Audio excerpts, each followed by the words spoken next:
Hello viewers, welcome to compete IQ, your gateway to exam success. आज हम करेंगे target SSC 2025 series का class number 17। इस session में हम लोग करने वाले हैं जीके जीएस के previous year questions with best solution in the sense हम क्वेश्चंस के आंसर्स तो करेंगे ही, साथ ही में उनका ऑप्शन एनालिसिस भी करेंगे ताकि आने वाले जो एसएससी के एग्जाम्स है as well as railway and other examination जिसमें भी जीके जीएस पूछा जाता है उसमें आपका मैक्सिमम क्वेश्चन कॉमन बने। एंड अगर आपने मेरे साथ इस सीरीज़ को पूरे एंड तक देख लिया तो आपको जीके के लिए कुछ और करने का ज़रूरत नहीं है, बस इस सीरीज़ को एंड तक देख लीजिए एंड एग्ज़ाम देने चले जाइए, आपका मैक्सिमम क्वेश्चंस कॉमन बनने वाला है। इसी के साथ अगर आपको PDF चाहिए देन आप मेरे साथ टेलीग्राम चैनल में जुड़ सकते हैं। टेलीग्राम चैनल का नेम है कम्पीट IQ, जिसका लिंक आपको डिस्क्रिप्शन बॉक्स में भी मिल जाएगा। इसी के साथ चलिए स्टार्ट करते हैं।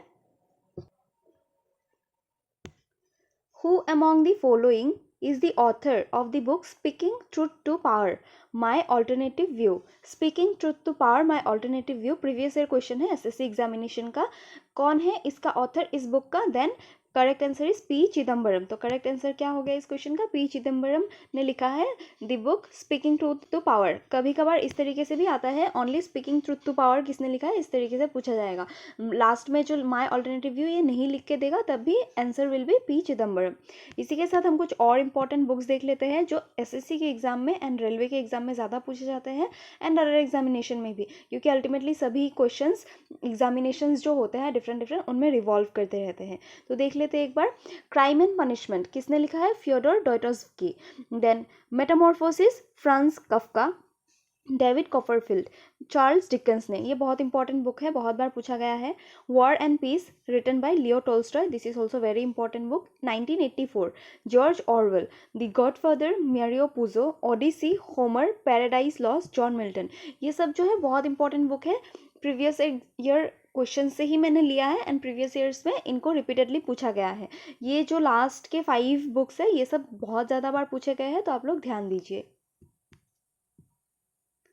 Of the following abbreviations, which one is primarily an umbrella organization for operating retail payments and settlement system in India?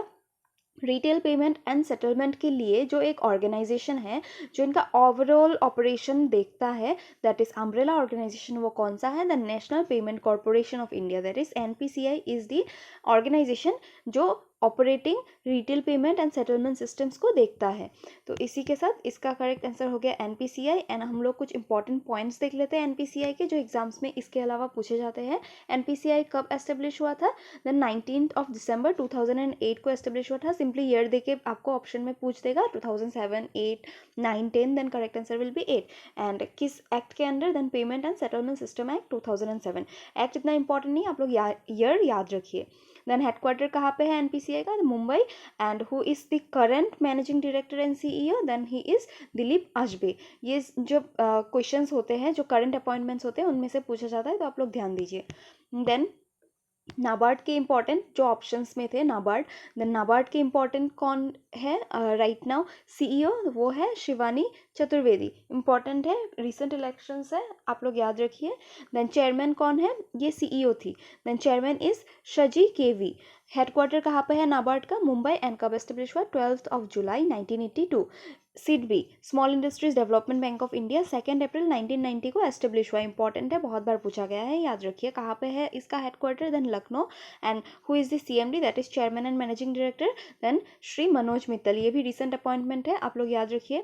IRDAI that is insurance regulatory and development authority of India, जो एक umbrella organisation है जो हमारे LIC and general insurance को देखते हैं, वो कौन सा है? देन IRDAI कब एस्टेब्लिश हुआ? अप्रैल 2000। हेडक्वार्टर है हैदराबाद में। एंड चेयरमैन कौन है current? Then he is Debashish Panda. Where is the venue of Khelo India winter games 2025? Khelo India winter games 2025 जो है वो एज यूजुअल लद्दाख में होने वाला है इस साल भी, तो करेक्ट आंसर इस क्वेश्चन का हो गया लद्दाख। लद्दाख में होने वाला है, लेह लद्दाख में, एंड ये ऑलरेडी हो गया। तो इसका विनर कौन है वो आप लोग कमेंट बॉक्स में मेंशन कीजिए, आपका होमवर्क है। कब से कब तक हुआ? 23 से 27 जनवरी को हुआ, रिसेंटली ये गेम हुआ है, तो इसका जो विनर है वो इंपॉर्टेंट है एग्जाम्स के लिए, आप लोग कमेंट बॉक्स में मेंशन कीजिए। इसी के साथ साथ खेलो इंडिया पैरा गेम्स जो है 2025 का, वो कहाँ पे होने वाला है? Khelo India youth games as well as para games दोनों ही बिहार में होने वाला है इन अप्रैल। खेलो इंडिया यूथ गेम्स 2024 जो था वो 6th एडिशन था, तो 25 वाला 7th एडिशन होगा। कहाँ पे हुआ था? तमिलनाडु में। मैस्कॉट था वीरामंगई, विनर्स था Maharashtra with most medals that is 57 gold. Khelo India winter games 2024 कहाँ पे हुआ था? वो भी लेह लद्दाख एंड गुलमर्ग में हुआ था, 4th एडिशन था एंड दिस टाइम वाला 5th एडिशन। मैस्कॉट क्या था? देन मैस्कॉट था शेनेशिन दैट इज शान, जो एक स्नो लेपर्ड है जो ज़्यादातर कश्मीर में पाए जाते हैं। एंड किसने जीता था इस गेम को? देन आर्मी ने जीता था। फर्स्ट एवर खेलो इंडिया पैरा गेम्स कहाँ पे हुआ था? देन दिल्ली में हुआ था। मैस्कॉट था उज्ज्वला। कब हुआ था? 2023। इंपॉर्टेंट है इसीलिए आपको बता रही हूँ, आप लोग याद रखिए। The Khelo India University games 2024 वाला कहाँ पे हुआ? नॉर्थ ईस्टर्न स्टेट्स जो है, 7 नॉर्थ ईस्टर्न स्टेट्स में एक्सेप्ट मणिपुर में नहीं हुआ। बाकी जो 8 नॉर्थ ईस्टर्न स्टेट्स है उनमें से मणिपुर को छोड़ के बाकी 7 स्टेट्स में हेल्ड हुआ। एंड किसने जीता ये game? That is university games, Khelo India University Games, then Chandigarh University. And mascot क्या था? अष्टलक्ष्मी।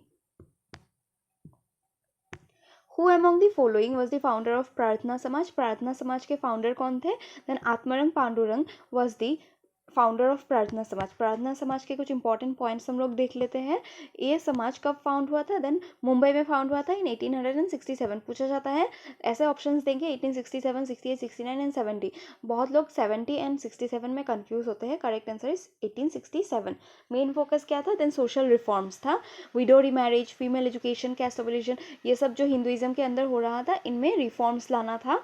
एंड बिलीफ था मोनोथेइज्म, ये पूछा गया है पहले भी, आप लोग याद रखिए। रिजेक्शन ऑफ आइडोलिट्री दैट इज जो मूर्ति पूजन है उसको रिजेक्ट करना। एंड नोटेबल मेंबर्स कौन थे? R G Bhandarkar, M G Ranade. M G Ranade ने प्रार्थना समाज कब ज्वाइन किया? ये भी क्वेश्चंस पूछा गया है पहले, आप लोग कमेंट बॉक्स में मेंशन कीजिए, होमवर्क है। एंड इसका माउथपीस जो था दैट इज सुबोध पत्रिका। Mouthpiece that means kind of newspaper, वो कौन रन करता था? प्रार्थना समाज। प्रार्थना समाज के द्वारा रन किया गया न्यूज़पेपर का नाम क्या था? देन सुबोध पत्रिका। एंड जो प्रार्थना समाज था साउथ इंडिया में, उसको किसने स्टार्ट किया था? देन वीरेसलिंगम पंटुलु। ये इंपॉर्टेंट पर्सनैलिटी आप लोग याद रखिए। इन्होंने ये जो समाज है इस इन रिफॉर्म्स को, इसको साउथ इंडिया में एनकरेज किया था। Mahadev Govind Ranade started widow remarriage association in 1861। Mahadev Govind Ranade ने क्या स्टार्ट किया था? विडो रीमैरिज 1861 बॉम्बे में। देन इन्होंने 1870 में पूर्णा सार्वजनिक सभा भी फाउंड किया था, ये भी इंपॉर्टेंट ऑर्गेनाइजेशन है, पूछा जाता है। एंड प्रार्थना समाज कब ज्वाइन किया था? जो मैंने होमवर्क आपको क्वेश्चन पूछा कमेंट बॉक्स में, ऑलरेडी मैंने मेंशन कर दिया, 1870 इंपॉर्टेंट है, आप लोग याद रखिए। एंड ज्योतिबा फुले, ये भी इंपॉर्टेंट पर्सनैलिटी है, इन्होंने सत्यशोधक समाज फाउंड किया था और इस समाज को ट्रुथ सीकर सोसाइटी भी कहा जाता है। कहाँ पे फाउंड किया था? देन पुणे महाराष्ट्र। एंड 1873 में फाउंड किया था। ईयर इंपॉर्टेंट है, डेट आप लोग भले ही याद ना रखें लेकिन ईयर आप लोग याद रखिए। And Govind Rao Phule that is Jyotirao Govind Rao Phule, ये भी इंपॉर्टेंट है। He was the first person who educated his wife and open first school for girls in India. अगस्त 1848 में ये फाउंड किया था इन्होंने।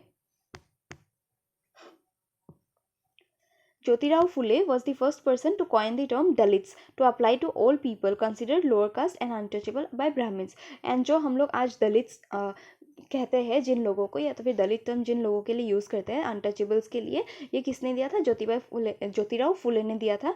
पूछा जाता है, ये भी ऑलरेडी पूछा जा चुका है क्वेश्चन, आप लोग याद रखिए। एंड ज्योतिराव फुले का इंपॉर्टेंट एक बुक है, ये तो बहुत इंपॉर्टेंट है, गुलामगिरी, आप लोग हमेशा याद रखिए। गुलामगिरी किसने लिखा? Then Jyotirao Phule, publish in 1873। Year बहुत ज़्यादा इंपॉर्टेंट नहीं है बट ऑथर बहुत इंपॉर्टेंट है। The Amrita Devi Bishnoi national award is given for. Amrita Devi national Bishnoi award जो है वाइल्ड लाइफ के प्रोटेक्शन के लिए दिया जाता है, बहुत इंपॉर्टेंट पर्सनैलिटी है टी प्रोटेक्शन के लिए, आप लोग याद रखिए। Wild life protection is the correct answer. ये जो अमृता देवी विश्नोई थी, she was a resident of Jodhpur and Bishnoi community की थी। इनका जो नेम है खेजड़ी ट्री के साथ एसोसिएटेड है, इस तरीके से क्वेश्चन बनता है, आप लोग याद रखिए। ये जोधपुर में रहती थी, तब वहाँ के किंग थे अभय सिंह, जिन्होंने खेजड़ी ट्री को कट करके वहाँ पे अपने पैलेस बिल्ड करने का ऑर्डर दिया था। तब इन्होंने इस चीज़ के प्रोटेस्ट में ट्री को हक कर लिया अपने 3 बेटियों के साथ, एंड सोल्जर्स ने इनका सर धड़ से अलग कर दिया। इस वजह से विश्नोई कम्युनिटी के जो लोग थे उनके बीच में एक रेबिलियन स्पार्क हो गया कि हमारे एक फीमेल को इन्होंने, एक नहीं बल्कि 4 फीमेल को इन्होंने इस तरीके से बेरहम मौत दिया, जिस वजह से ये बाद में बहुत फेमस हुई एंड ट्री के प्रोटेक्शन के लिए जानी जाती है। एंड इसी के चलते उनके याद में अमृता देवी विश्नोई नेशनल अवार्ड दिया जाता है वाइल्ड लाइफ कंजर्वेशन के लिए। Shinzo Abe, the renowned politician, who died in 2022, was a national of. Shinzo Abe कौन थे? बहुत इंपॉर्टेंट पर्सनैलिटी थे, जापान के प्रीवियस प्राइम मिनिस्टर थे, तो करेक्ट आंसर इज जापान। तो ये इंपॉर्टेंट है, आप लोग याद रखिए। इसी के साथ इस तरीके से क्वेश्चंस और बन सकते हैं, रिसेंट ऑबिटरीज से तो बनते ही है, तो आप लोग को इंपॉर्टेंट जो रिसेंट ऑबिटरीज है वो एक बार मैं दिखा देती हूँ, आप लोग याद रखिए, आने वाले एग्जाम्स में बहुत इंपॉर्टेंट रोल प्ले करने वाला है। मनमोहन सिंह, जो हमारे फॉर्मर प्राइम मिनिस्टर थे इंडिया के, इनका डेथ हो गया एट द एज ऑफ 92। कब हुआ? Then December 26, 2024। ओसामू सुजुकी, जो मारुति सुजुकी जो है उसमें से सुजुकी के जो चेयरमैन एंड CEO थे, ओसामू सुजुकी, उनका डेथ हो गया at the age of 94 on Christmas day, that is 25 या तो फिर 24 के रात को आप बोल सकते हैं, क्रिसमस डे 2024। जिमी कार्टर कौन थे? 39th प्रेसिडेंट ऑफ US थे, इनका भी डेथ हो गया at the age of 100 in Georgia. Then doctor Rajagopal Chidambaram, ये कौन थे? ये एक बहुत ही पायनियरिंग फिगर थे एटॉमिक एनर्जी में, इनका डेथ हो गया in Mumbai at the age of 88। Then Costas Simitis, ये कौन थे? ये ग्रीक के फॉर्मर प्राइम मिनिस्टर थे, इनका भी डेथ हो गया at the age of 88। Then और कुछ इंपॉर्टेंट देख लेते हैं। डेविड लिंच, ये कौन थे? ये हॉलीवुड के बहुत ही फेमस डायरेक्टर थे, आप लोग याद रखिए, इनका डेथ हो गया 78 के एज में। एंड इनका जो स्टाइल था, इस तरीके से आपसे क्वेश्चन बन सकता है जब पेपर टफ करेगा, कि इनका जो फिल्म्स था, मूवीज था, वो सब किस स्टाइल में बेस्ट थे? तो surreal style and exploration of human psyche, कैसे सोचते हैं इंसान, इस तरीके से इनका फिल्म एसोसिएटेड होता था, तो ये बहुत ही फेमस थे। इनके इंपॉर्टेंट 2 आइकॉनिक वर्क्स के नेम्स में बता देती हूँ जो पूछने के चांसेस है, ट्विन पिक्स एंड मलहोलैंड ड्राइव, आप लोग याद रखिए। देन वसुदेवन नैयर, ये कौन थे? ये popularly known as MT, he was a renowned writer and screen writer, film maker, इनका भी डेथ हो गया 2024 में, इंडियन पर्सनैलिटी थे। देन पद्म भूषण अवार्डी उस्ताद जाकिर हुसैन, किसके साथ एसोसिएटेड है? तबला के साथ, इनका क्वेश्चन पहले भी बहुत बना है, अब तो और ज़्यादा बनेंगे, तो आप लोग याद रखिए, इनका भी डेथ हो गया at the age of 73। Then film maker Shyam Benegal, important personality, किस चीज़ के साथ एसोसिएटेड थे? फिल्म मेकिंग के साथ, इनका डेथ हो गया मुंबई 2024 में on 23 December। In which year was the first meeting of national integration council held? National integration council का जो फर्स्ट मीटिंग था वो हेल्ड हुआ था इन द ईयर 1962, तो करेक्ट आंसर 1962। इसी के साथ हम कुछ इंपॉर्टेंट पॉइंट्स देख लेते हैं। नेशनल इंटीग्रेशन कब फॉर्म हुआ था? 1961 में फॉर्म हुआ था, and first meeting 1962 under the prime ministership of Jawaharlal Nehru. ये बॉडी एक एक्स्ट्रा कॉन्स्टिट्यूशनल बॉडी है, इस तरीके से आपको दे सकता है कि this body is a constitutional body, extra constitutional body, या तो फिर कोई एक्ट के अकॉर्डिंग स्टैट्यूटरी बॉडी है, then correct answer will be extra constitutional body. Prime minister जो है चेयरमैन होते हैं इस काउंसिल के, that is national integration council. इस तरीके से क्वेश्चंस बने हैं दूसरे ऑर्गेनाइजेशन जिसमें प्राइम मिनिस्टर चेयरमैन होते हैं, कि नेशनल इंटीग्रेशन काउंसिल का चेयरमैन कौन होता है? Then correct answer will be prime minister. In which year was the Project Elephant launched by the Government of India as a centrally sponsored scheme? Project Elephant किस साल में launch हुआ था? Then it was launched in the year 1992। बहुत important year है, आप लोग याद रखिए, Project Elephant 1992। ये स्कीम किस चीज़ के साथ एसोसिएटेड था? देन वाइल्ड एशियन एलिफेंट्स के प्रोटेक्शन के साथ एसोसिएटेड था। कौन सी मिनिस्ट्री एसोसिएटेड है? The ministry of environment and forests. Project tiger कब लॉन्च हुआ था? देन ये 1973 में लॉन्च हुआ था, इससे भी बहुत बार क्वेश्चन बने हैं। कहाँ से लॉन्च हुआ था? Jim Corbett national park Uttarakhand से लॉन्च हुआ था, एंड ये पार्क जो है ये फर्स्ट पार्क ऑफ इंडिया भी है, एंड ये लॉन्च हुआ था during the prime ministership of Indira Gandhi. Government ने wild life protection act pass किया था 1972 में। ईयर्स जो थे ऑप्शंस में, उससे इंपॉर्टेंट एक्ट्स जो है मैं आपको बता दे रही हूँ, आप लोग याद रखिए। Wild life protection act 1972। 1984 में क्या हुआ था? Important even then Indira Gandhi को असैसिनेट कर दिया गया था by her 2 Sikh bodyguards, because उन्होंने गोल्डन टेम्पल में जो भिंद्रनवाला थे उनको अटैक करने के लिए गोल्डन टेम्पल में जाके रेड चलाया, जिस वजह से थोड़ा सा नुकसान हुआ एंड रिलीजियस सेंटिमेंट्स हर्ट हुए, जिस वजह से उनके सिख बॉडीगार्ड्स ने उनको असैसिनेट कर दिया था, गोली मार दिया था। देन 1988 का important event operation black thunder हुआ था। ऑपरेशन ब्लैक थंडर कब हुआ था? इन विच ईयर? देन 1988। आपका होमवर्क है ऑपरेशन ब्लैक थंडर किस चीज़ के साथ एसोसिएटेड था, ये आप लोग कमेंट बॉक्स में मेंशन करें। To which of the following incarnations of Vishnu is धनु यात्रा of Odisha's Bargarh district dedicated? धनु यात्रा जो है बहुत इंपॉर्टेंट फेस्टिवल है, किस स्टेट के साथ एसोसिएटेड है? ओडिशा, ये आप लोग याद रखिए। एंड ये जो यात्रा है ये लॉर्ड विष्णु के कौन से इनकारनेशन के साथ एसोसिएटेड है? देन लॉर्ड कृष्णा के साथ। इसमें जो लॉर्ड कृष्णा ने अपने अंकल दैट इज कंस को किल किया था उसी के बारे में कहानी को ड्रामा के फॉर्म में रिप्रेजेंट किया जाता है। ये एक 11 डे का लॉन्ग फेस्टिवल है एंड वर्ल्ड का largest open air theatre festival है, तो इंपॉर्टेंट है, आप लोग याद रखिए। Dash is a type of fraud where a small electronic device is used to steal debit or credit card information during an authorized banking transaction। इस तरीके से आप ये डिवाइस देख सकते हैं, ये ATMs में लगा दिया जाता है। जब आप कार्ड को एंटर करेंगे तो आपका कार्ड का इन्फॉर्मेशन ये लोग रीड कर लेगा इस डिवाइस की मदद से, एंड बाद में आपके साथ फ्रॉड होने के चांसेस होते हैं। ऐसा हो सकता है कि आपके बैंक अकाउंट से सारे के सारे पैसे वो लोग विड्रॉ कर ले, क्योंकि कार्ड का इन्फॉर्मेशन उनके पास चला जाता है। तो आप लोग थोड़ा ध्यान से ATM में अपने कार्ड्स को, डेबिट कार्ड को यूज़ कीजिएगा। एंड इस टाइप के जो स्कैम्स होते हैं या तो फिर फ्रॉड्स होते हैं, इसको क्या कहा जाता है, इसको कहा जाता है स्कीमिंग। तो इस क्वेश्चन का करेक्ट आंसर हो गया स्कीमिंग। इसी के साथ साथ what is fishing, smishing and wishing, ये भी हम लोग देख लेते हैं। फिशिंग एक साइबर अटैक है जिसमें लिंक्स दिया जाता है fake emails, texts and phone calls के थ्रू, जिसमें ट्रिक किया जाता है पीपल को, एंड इन लोग को पूछा जाता है कि आप लोग OTP दे दीजिए या तो फिर अपने कार्ड का CVV नंबर दे दीजिए। इस तरीके से मनी को स्टील करने के लिए सेंसिटिव इन्फॉर्मेशन लिया जाता है, वो होता है फिशिंग। स्मिशिंग क्या होता है, स्मिशिंग वो होता है जिसमें टेक्स्ट मैसेजेस में दिया जाता है, इस तरीके से टेक्स्ट मैसेज दिया जाता है कि उसमें एक लिंक रहेगा जिसमें क्लिक करने के साथ साथ आपका पर्सनल इन्फॉर्मेशन शेयर हो जाएगा। तो कोई भी अगर अननोन नंबर से मैसेज आए तो लिंक में आप लोग क्लिक नहीं कीजिएगा, क्योंकि ये एक टाइप का फ्रॉड हो सकता है। And what is wishing, wishing होता है वॉइस कॉल के ओवर में मैनिपुलेट करना। वॉइस कॉल में अगर मैनिपुलेट करे तो वो विशिंग। स्मिशिंग अगर टेक्स्ट मैसेजेस के थ्रू आपको मैनिपुलेट करे, that is smishing. And fishing both emails, text और फोन कॉल्स। इसी के साथ हम इस सेशन को एंड करते हैं। होप आप लोग को वीडियो अच्छा लगा होगा, एंड कोई भी इंप्रूवमेंट चाहिए देन कमेंट करें। And thank you.